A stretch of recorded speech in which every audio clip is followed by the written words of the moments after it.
Alhamdulillah tadi sidangnya sudah selesai. Kemudian Hanya agendanya 9 menit kurang. ya, kemudian tadi agendanya Majelis Hakim kembali menanyakan sikap dari tim kuasa hukum terkait dengan gugatan ini, dan alhamdulillah dijawab oleh Pak Heri dengan lugas bahwa memang kita akan melanjutkan ini sebagaimana amanat dari para pemberi kuasa.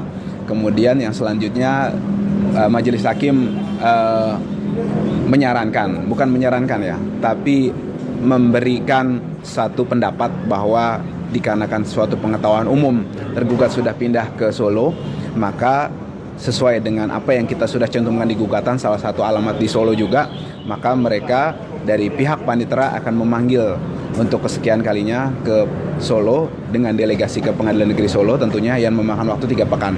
Diharapkan nanti setelah itu ada kehadiran dari tergugat untuk kemudian terciptanya kepastian hukum dari gugatan yang memang sudah diajukan oleh teman-teman dari 7 orang itu, dari 7 pihak itu. Seperti kita duga sebelumnya, ini sidang yang ketiga kali ya, Jis ya? Yeah. Sidang ketiga kali, dan seperti biasa kembali Joko Widodo tidak hadir. Tadi sidang ketiga Majelis Hakim menanyakan kepada penggugat, penasihat hukum dan para prinsipalnya sehubungan dengan tergugat sudah pindah domisili. Tadi teman kita salah satu lawyer yang ganteng di ujung sana bilang sengaja mencantumkan 3 alamat, Jakarta, di Gambir sini, kemudian di Bogor, dan di Solo. Itu untuk mengantisipasi jangan sampai Mulyono dan gerombolannya berkelit. Oh, saya kan tinggal di Solo, kok diundangnya di sini ya, gitu kan. Makanya 3-3-nya kita ambil gitu konstruksi ya. Tapi memang ternyata maling lebih jago dari polisi. Dia punya siapkan jurus-jurus yang lainnya. Nah, penundaan ini tadi dikasih waktu 3 minggu ya. 3 minggu untuk Pengadilan Negeri Solo yang ini ya, delegasi ke Pengadilan Negeri Solo.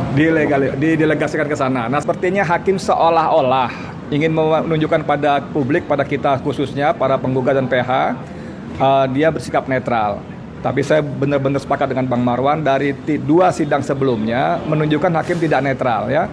Terlalu mempermasalahkan soal-soal yang administratif ya, remeh-temeh, walaupun tentu saja dalam sebuah persidangan itu penting. Tapi substansinya itu nyaris diabaikan, dan memang diabaikan ya. Tadi Heri sudah bagus sekali mengatakan bahwa kita sengaja mencantumkan 3 alamat itu untuk mengantisipasi agar Jokowi dan gerombolannya berkelit, jangan sampai berkelit. Oh, kami nggak alamat di sini, tapi di sana nanti ngundang lagi, ribet lagi dan sebagainya. Rubah gugatan dan sebagainya. Jadi kita udah antisipasi, dan itu pun ternyata masih bisa diakali. Kalau dengan hakim mengatakan bahwa seperti dalam pengetahuan umum dia udah pindah, oke lah katakan begitu. Saya nggak punya kemampuan menjawab secara hukum. Tapi yang paling penting adalah keberpihakan. Ini hari ini yang kita lawan adalah Joko Widodo, tukang tipu ulung melawan rakyat Indonesia. Ya, dia melakukan begitu banyak kebohongan yang sudah kami cantumkan dalam gugatan kami, dan itu merugikan seluruh rakyat Indonesia. Karena kebohongan-kebohongan itu APBN tidak bisa maksimal. Karena anggarannya dibelokkan ke sana kemari segala macam, sehingga anggaran-anggaran untuk biaya belanja sosial yang namanya subsidi terus dikurangi, sehingga rakyat harus membayar segala sesuatu dengan lebih mahal. Jadi saya ingin menghimbau saja pertama kepada para hakim ya, seperti katakan Haji Mursalin tadi, bahwa Jokowi sudah tidak berkuasa lagi. Bahwa dia punya pengaruh iya, tapi sudah tidak berkuasa lagi. Artinya kalian para hakim yang disebut yang mulia itu, tunjukkanlah bahwa kalian memang benar-benar yang mulia. Kalian berpihak kepada keadilan, bukan takut pada kekuasaan. Itu yang paling penting ya. Dan Allah Maha tahu. Saya nggak tahu kalian dapat gaji berapa, dan saya juga nggak berani bilang kalian dapat sogokan berapa. Saya nggak berani bilang. Tapi kalaupun itu terjadi, itu sungguh-sungguh sangat tidak imbang dengan ancaman hukuman sanksi Allah azab atas hakim-hakim yang tidak berlaku adil. Ya begitu ya. Dan itu adalah berlaku untuk selama-lamanya di akhirat nanti. Please. Apapun agama kalian, pasti kalian punya konsep akhirat, punya konsep surga dan neraka. Jadi itu saja, Bang Ajis mau nambahkan sebelum ditutup? Makasih banyak ya, Bang Marwan ke semua. Oke teman-teman sekalian, sementara begitu dulu, nanti kita perlu napas panjang buat kata Om Lim, 19 November. Mudah-mudahan 19 November presidennya masih Prabowo Subianto. Ya, karena seperti kata Koni Rahakundini, ya itu Prabowo bisa dibuat lebih cepat berhalangan tetap. Ya, itu bisa terjadi di iklim politik yang Machiavellis begini, yang menghalalkan segala cara, itu bisa terjadi.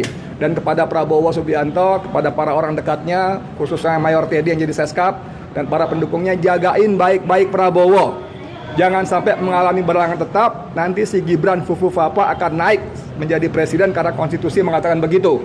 Saya nggak berani bayangin kalau Gibran jadi presiden, maka Indonesia akan hancur lebih dahsyat lagi daripada sebelumnya.